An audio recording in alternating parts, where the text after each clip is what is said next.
혹시 이런 생각 해보신 적 없으세요? 왜 우리는 항상 미래 미래 하면서 살아갈까 하는 거요? 오늘 함께 살펴볼 도나 해러웨이는 바로 그 미래라는 개념 자체에 아주 근본적인 질문을 던지는 사상가입니다. 생각해보면 인류는 정말 옛날부터 세상의 끝, 즉 종말에 대한 상상을 멈춘 적이 없는 것 같아요. 아주 오래전 종교 경전부터 시작해서 온갖 SF 영화들, 그리고 지금 우리 눈앞의 위기까지 우리는 마치 이 모든 재앙을 더 거대한 파국의 신호로 읽어내려는 경향이 있는 것 같기도 하고요.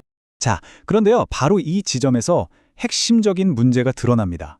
그게 좋은 미래든 나쁜 미래든 어떤 끝을 향해서만 달려가는 태도는 결국 지금, 바로 여기, 현재를 희생시키는 대가를 치르게 한다는 거죠. 이게 미래의 구원을 기다리는 종교적인 믿음이든 아니면 더 나은 세상을 만들겠다는 진보적인 희망이든 해러웨이가 보기에는 본질적으로 똑같은 문제를 안고 있다는 거예요. 바로 지금 이 순간을 미래라는 최종 목적지를 위한 수단이나 과정으로만 만들어 버린다는 점이죠. 지금 우리의 삶은 그저 거대한 목표를 위한 디딤돌에 불과하게 되는 겁니다. 물론 해러웨이의 생각에 대한 아주 날카로운 비판도 있습니다. 이 인용문처럼요.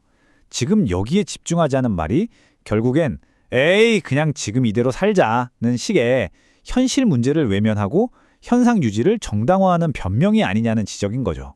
자, 이런 비판에 대해서 해러웨이는 어떻게 답할까요? 여기서부터가 정말 재밌는데요.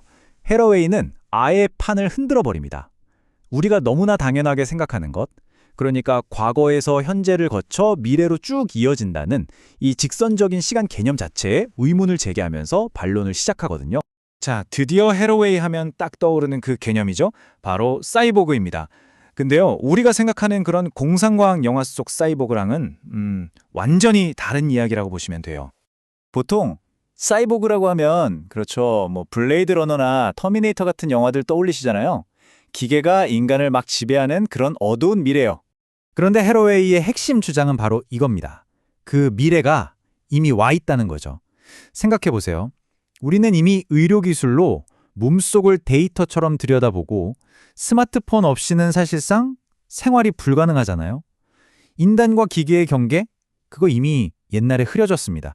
다시 말해 우리 모두가 이미 사이보그라는 거예요.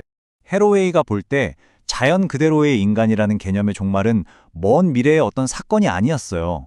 이미 우리 삶에 기술이 깊숙이 들어오면서 벌어진 일종의 과정이었던 거죠. 의료 영상 기술이 우리 몸을 데이터로 만들고 유전공학은 생명의 코드 자체를 주무를 수 있게 했잖아요. 심지어 노동이라는 것도 한 사람의 인격이 아니라 그냥 교체 가능한 노동력이라는 숫자로 바뀌었고요. 세상 모든 게 일종의 코딩 문제로 환원되어 버린 겁니다. 이게 바로 인간의 역사가 기술적인 의미에서 종말을 맞았다는 증거라는 거죠. 그래서 여기서 비무구성이라는 조금 어려운 개념이 등장하는데요. 이게 무슨 뜻이냐면요. 우리 모두가 이 거대한 시스템의 일부라는 걸 인정해야 한다는 거예요. 우리가 시스템을 비판하면서도 매일 스마트폰을 쓰고 데이터를 제공하면서 사실상 그 시스템이 굴러가게 만드는 공범이기도 하다는 거죠.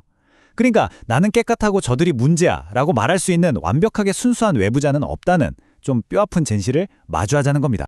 자, 그럼 이제 개인의 차원을 넘어서서요. 지구 전체 시대로 한번 시야를 확 넓혀볼까요?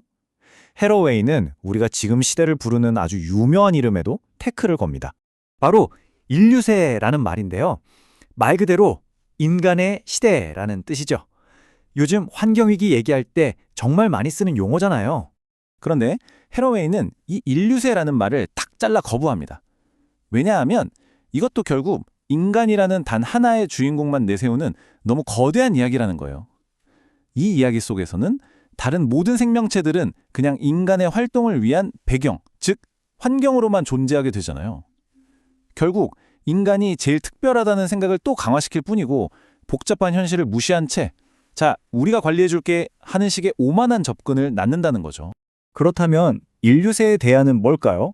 여기서 해러웨이는 정말 도발적이고 또 어떻게 보면 좀 기괴하기까지 한 개념을 꺼내듭니다. 바로 툴루세예요. 이름이 좀 어렵죠? 툴루세. 이게 그리스어에서 왔는데 핵심 키워드는 땅, 그리고 지금입니다. 이게 어떤 느낌이냐면요. 저 위에서 신처럼 지구를 내려다보는 시선이 아니라 땅에 바싹 엎드려서 흙먼지 묻혀가면서 땅속에 얽히고 설킨 뿌리들을 더듬는 것 같은 그런 관점이에요. 지금 바로 여기에서 벌어지는 이 복잡한 얽힘 자체에 집중하자는 거죠. 그리고 이 툴루스의 시간관이 바로 두터운 현재입니다.